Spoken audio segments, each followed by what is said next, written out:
अस्सलाम वालेकुम यूट्यूब दोस्तों में तव्हां ख़ैर सां हूंदा दोस्तो मैगज़ीन आहे रेखाऊं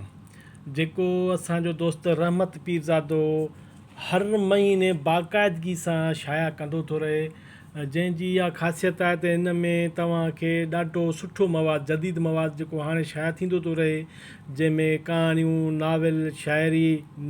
नामुख़्तसिर जेको आहे सो शाया थींदो रहे हीउ ॾाढो बहितरीनु रिसालो आहे जो सिंधीयत में ॿिया रिसाला बि जेके अचनि था पर हीउ रिसालो बि पंहिंजे रंग ढंग पंहिंजे अंदाज़ सां ॾाढे सुठे नमूने शाया थींदो थो रहे शाया थींदो अचे थो पियो ऐं सिंधी अदब जे ख़िदमत में रहमत पीरज़ादे जूं वॾियूं ख़िदमतूं आहिनि जेके ॾिसो था ॾाढे बहितर नमूने सां हीअ पंहिंजे हणा वणा करे मुंहिंजे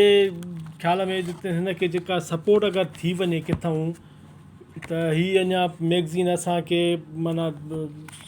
ॾाढे सुठे नमूने अॻिते मार्केट में वक़्तु सिर ते ऐं सुठे अंदाज़ में शाया थींदो रहे पर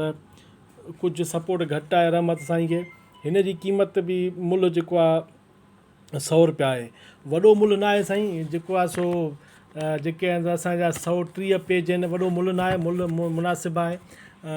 ऐं मैगज़ीन जी तव्हां मुल्ह खे मैगज़ीन जेके मुल्ह खे न ॾिसंदा कयो उन जे मवाद खे ॾिसो कॾहिं कॾहिं मां तव्हांखे ॿुधायां सप्तसन जो किताबु आहे हिकिड़ो जेको मां तव्हांखे हिते ॾेखारियां थो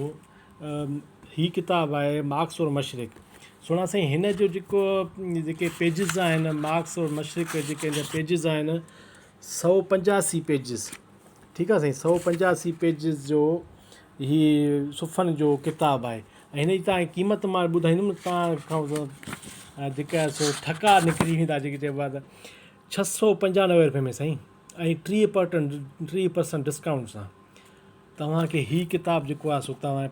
शायदि हिन जो मयारु आहे हिन किताब जो लेखक जो मयारु आहे ईअं ई असांजे सिंधी मैगज़ीननि खे अगरि असां सपोर्ट कंदा रहूं न त हिकु महीने ते हिकिड़ो पर्चो आहे हिकिड़े पर्चे जी क़ीमत साईं ₹100 आहे ₹100 में को वॾो मुल्ह न आहे वॾी क़ीमत न आहे हिकिड़ी नंढी क़ीमत आहे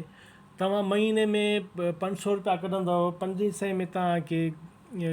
नओं किताब बि अची वेंदो 2-3 नवां मैगज़ीन बि अची वेंदा तव्हांजे अदब इल्म जो जेको उञ आहे उहा तव्हांजी जेको आहे सो ख़तमु थी वेंदी मुंहिंजी नज़र में ॾाढो मां त जेको आहे सो ॾाढो फैन आहियां पुरस्तार आहियां हिन जो असांजे रहमत पीरज़ादे जो ॾाढे सुठे नमूने सां हर महीने पंहिंजे